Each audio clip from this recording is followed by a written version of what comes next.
sakit ng ganitong radyo ito, Lods, ano? Ayan. Ayan, kung mapansin nyo sa screen, nung sinuplayan natin, ayun, kumurap yung kanyang screen. Ayan, ibig sumindi pero ayaw magtuloy. Ayan o. Ayan. Papakita ko sa inyo isang magic tricks. Okay, tanggalin mo yan. Tanggalin mo to. Tabi mo to. Tanggalin mo yung LCD screen.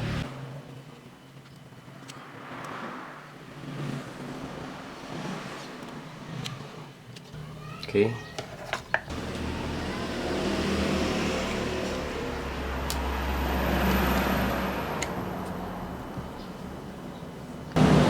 Pakita ko sa iyo yung bulb.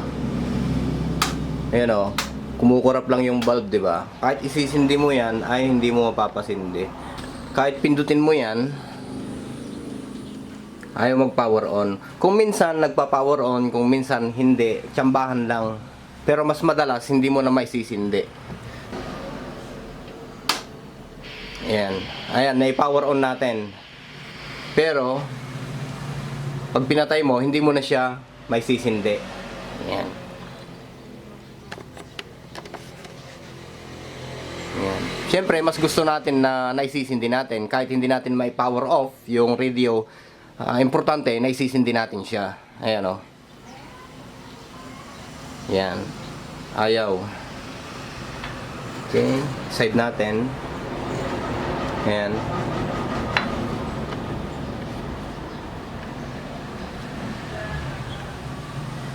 Subukan uli natin i-reset sa power supply. Power on. Ayun, kumurap. Ayun, kumurap yung backlight. Power on natin. Ayan, nagsindi siya.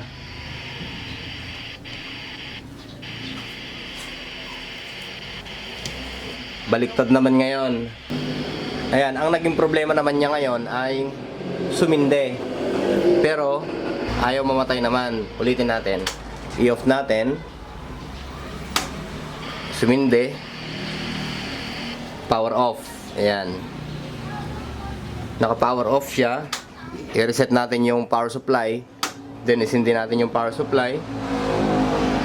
Yun, ay power on natin. I-off natin. Sindi. Naka-automatic nag-power on. Naka-off. Pero pag sindi natin, wala na naman. Ayan. Kailangan mo pang mag-reset, magpatay sindi sa power supply bago mo may power on uli.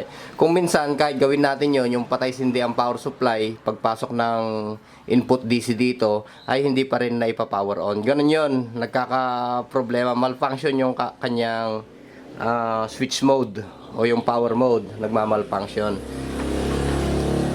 Patay sindi natin yung power supply. Nagsindi na naman. Power off natin to. Okay, hindi natin may power off.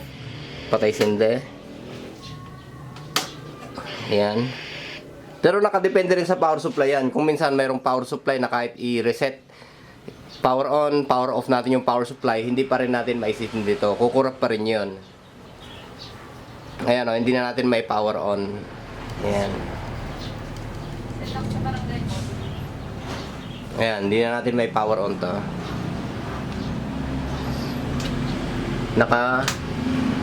Okay, reset na naman natin. Power on na yan. Power on na naman natin. Ganon yan. Ayan. Ayan. Pagka naka-permis naman na naka-power on, o napindot natin yung soft power ng radyo, automatic naman na siya na nagsisindi yung radyo kapag ka nagkaroon ng power source. Ayan. Pero ang isang issue nga natin dito, paano kung hindi na natin makuha sa power on, power off sa power supply at hindi na rin natin maisindi. O ang senaryo pagka nagkabaliktad. Kasi gano'n yan kung minsan eh. Kaya yung ibang gumagamit ng radyo na to, yun yung isang problema nila. Hindi na nila may power on yung radio. Kung minsan ay sisindi, kung minsan ay hindi. Pero bibigyan kita ng isang basic tricks, Lodi, para dito. Yan. Yang naka-focus na yan, Lodi, ay sa soft power yan. Yan yung system ng soft power. Ngayon, ang gagawin natin dito, kung makikita nyo itong pyesa dito, medyo hindi ko may focus to eh. Dali. Ayan. Sa tingin ko ay nagtanggal na rin sila ng parts dito. Ayan o. Tinanggal na rin nila yung isang parts, yung 104. Itong isa kasi ay, kung di ako nagkakamali, ay 1. Ayan o, sumindi siya. Andito yung soft power kasi niyan. Ayan o. O. Diyan siya naglolo ko. Dito. Pagka nadampian natin, kasi may static yung katawan natin. Pagka nadampian natin, ayan, kahit hawakan ko nga lang yan eh. Ayan o, sisindi. Ayan o. O. Kukurap-kurap siya. Kahit hawakan ko lang. Ayan. Kung napansin nyo, kumukurap-kurap yung backlight. Gulat-gulatin lang natin. Ayun. Pinindot natin to. Ayan, pero hindi na natin may power off yan. Ayan o. Ngayon, Lods, ang gagawin mo, ayan, kung mapapansin mo dito, ay meron tayong pyesa dito na dalawa. Ayan o. Tinanggal na kasi nila yan. Ito yung 102, ito naman yung 104 na pyesa. Ito yung isang pin ng resistor at dito naman yung isang pin. Dito kayo maglalagay ng pyesa. Yan. Hihinangan ko yan. Habang pinapainit natin yung panghinang natin, ito yung ilalagay nating pyesa. Yan. Yan lang, Lods. Bumbilya lang yan. Kahit anong klaseng bumbilya na LED bulb, kahit anong kulay, basta LED bulb, kasi yung LED bulb ay mayroong polarity yan. Okay? Ayan, yung positive na pin ay dito banda. Ayan. Dito huwag dito. Dito banda, Lodi. Ayan. Tapos yung kanyang negative pin ay dito naman tayo sa ground. Check natin kung nasaan yung ground niya. Ito. Dapat makakuha tayo ng perfect ground dito. Ito kasi yan ground din to. Ayan. Ito ground din to. Tapos hanapin natin kung nasaan yung perfect ground. Okay. Dito siguro, perfect ground din siguro to. Magkaskas lang tayo ng konti dito. Yan o. Para maitago natin tong LED bulb. Ilalim to ng LCD screen. Check natin yung LCD screen niya kung pwede nating maitago dyan.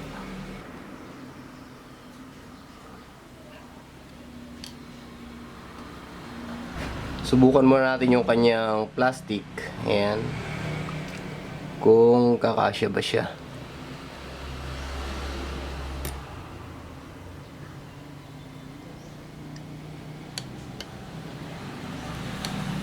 Sa tingin ko ay hindi. Sa palagay ko, hindi siya kakasya. Ito. Banda dito.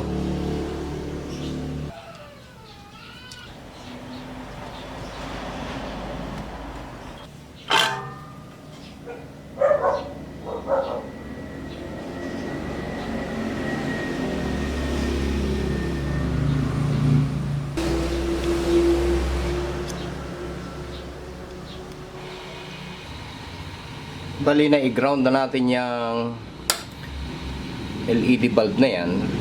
Ayan o. Kala nyo siguro, Lodi, pangkaraniwan lang yung mga bulb na yan, ano. Parang pailaw-ilaw lang, pero malaki ang trabaho niyan. Malaki ang tulong niya sa mga DIY natin. Okay? Kailangan lang natin putulan yung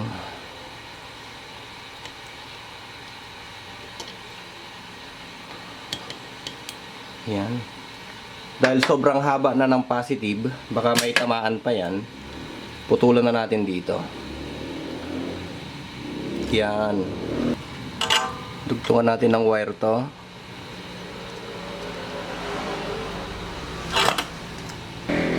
Yung positive pin ng LED bulb, dugtungan nyo na lang ng wire. Tapos bahala na kayo magpagulong kung saan nyo ipapadaan.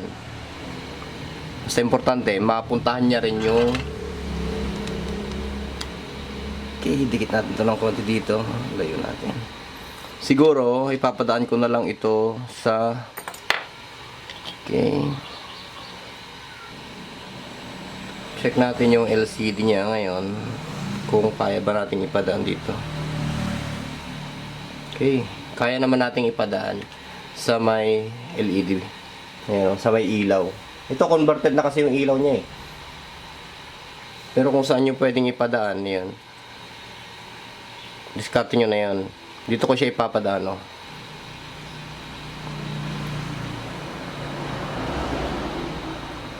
Yan.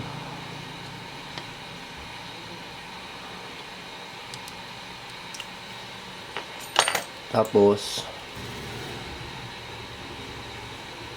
putulan natin to. Yan. Maglagay tayo ng hinang ngayon dito.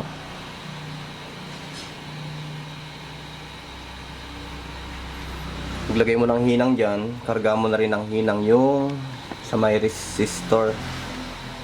Natanggalan na rin kasi ng pyesa to. Ayan, yung isang pyesa nandito. Tapos yung isang pyesa meron dapat dyan. Tinanggal na nila. Akala nila maibabalik nila sa pagkakasindi. Kung minsan kasi pag tinatanggal yan, yan yung nagiging resulta niya. Maaari mo nang gamitin yung radio, pero kung minsan hindi umuubra. Okay. Dahil wala tayong tweezer, ito na yung gagamitin ko.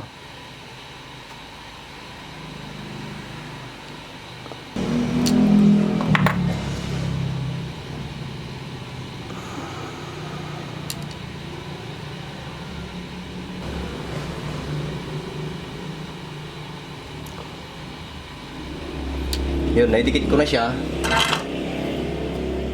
Ayan. Kung makikita nyo ngayon dito, ayan na siya. Zoom in ko. Focus. Ayan. Ayan yung bumbilya. Ayan. Yung ground ng bulb. Tapos yung positive ng bulb ay nandiyan, oh. Hindi siya nakadikit dito, ah. Ayan. Sa kabila lang. Nakalabas lang kasi, ayan, oh.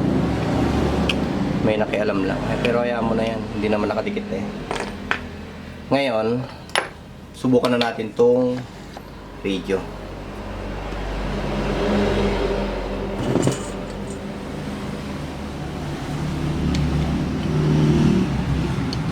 Set muna natin kung walang tatamaan yun. Ilagay natin. Wala namang tatamaan eh. Okay naman. Op, hindi natin may tulak, ah. Mali. Yan. Okay. Wala siyang tinamaan. Ngayon, i-power on natin yung power supply. Sumindi na siya. Ngayon, subukan nating ipatay sindi itong unit. Okay? Namatay yung radio. Sumindi. Namatay. Sumindi. O, papansin nyo yung nilagay nating LED bulb na kaya, no? Sumisindi rin siya, yun, o. O, diba? O. Pagka papatay mo yung radyo, okay siya, o. Ayan, o. Sisindi mo, o, okay. Hindi mo na kailangan mag-reset doon sa power supply. Ayun yung power supply na ginagamit natin, eh, sa taas, eh. Ayan, o. Patay sindi ko yan, o. Ayan, o. O. Ito yung ginagamit ko, eh. Pagka pinatay sindi natin yung power supply na yon, yun nandun, meron pa rin pag-corrupt dito. Ayan, o. Kung titignan nyo yung unit, may pag-corrupt pa rin dyan. Patay sindi ko. Ayan. Which is normal na lang yan pagka napapasukan ng power yung radio. Pero ang kagandahan yan ay pwede mo nang i-on, i-off, i-on, i-off. Yang ganyang klase ng radyo. Ayan. Ngayon, pwede mo nang i-assemble yung kanyang LCD screen. Kasi tinanggal natin kanina, ayan eh. I-off natin muna. Ayan. I-align lang natin. Kasi pagka hindi naka-align yan, hindi kakapit yung rubber connector.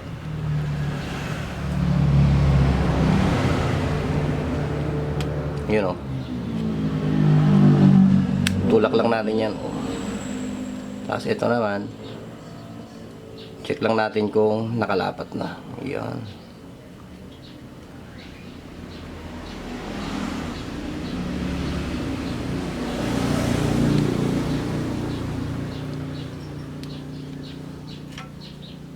Lagay natin tong kanyang housing.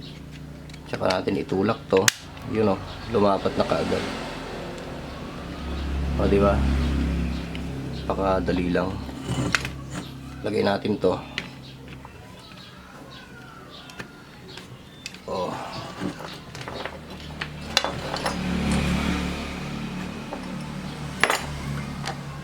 Okay. Yun natin yung power supply.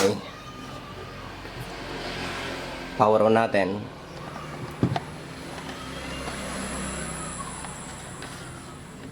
Focus lang ng konti. Yun.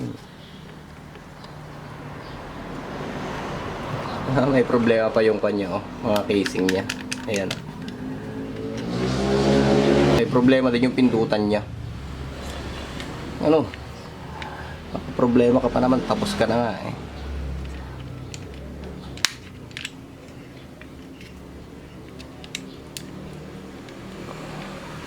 I-align lang natin yung power button. Problema yung power button eh. Matigas talaga.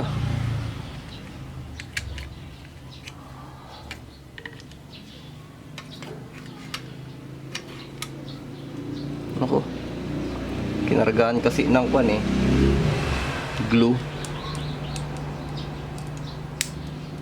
Ayan o.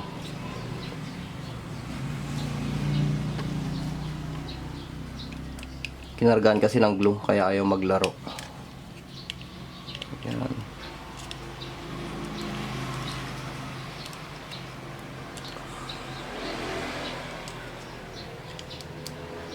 Kala siguro nila ito yung nagkaka-problema. Ayan. Hindi nila alam may problema na yung board. Ayan. Importante makapaglaro lang siya. Check natin ipasok ulit to. Yun. Yun. Na medyo napipindot na natin siya. Ayan.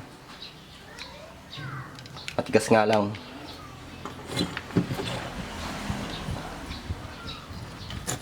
Ngayon lagay na natin dito sa may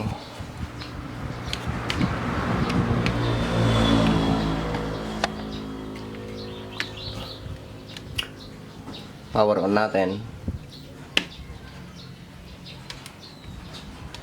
Ayaw. Problemado tong plastic niya. Yun. Hindi natin naisimpang mabuti yung kuno. LCD screen na yan. Gumagalaw. Kaya wala siyang screen. Okay? Yun. I-ayos natin yung kanyang screen muna na mabuti. Para wala na siyang problema. Yun. Yun o.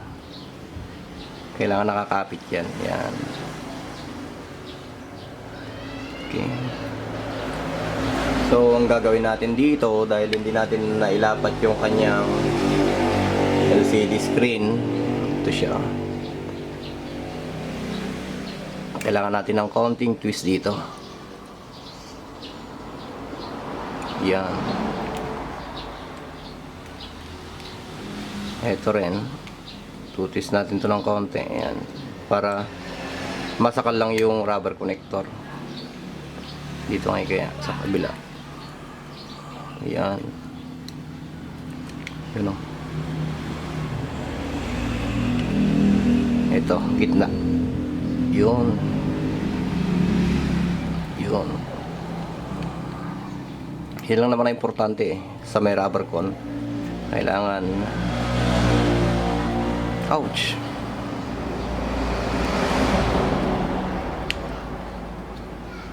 nakalapat yan. Ayan, ito rin.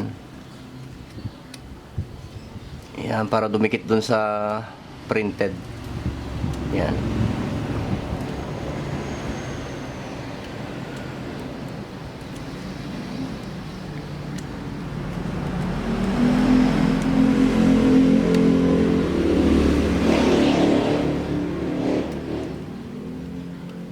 Ayan, pinulakan natin siya. Check natin kung may pagbabago.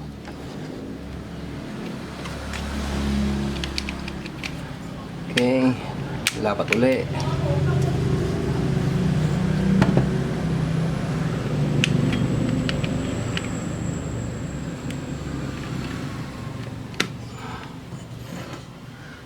Yun natin. Yun, buo na. Buo na yung kanyang screen. Ayan o. May backlight naman siya, kulay puti. Okay na rin yan, importante nakikita. Okay na siya, Lods. Ayan. About sa power on. Ah, di ba? Bumbilya lang yung nilagay natin. Oh.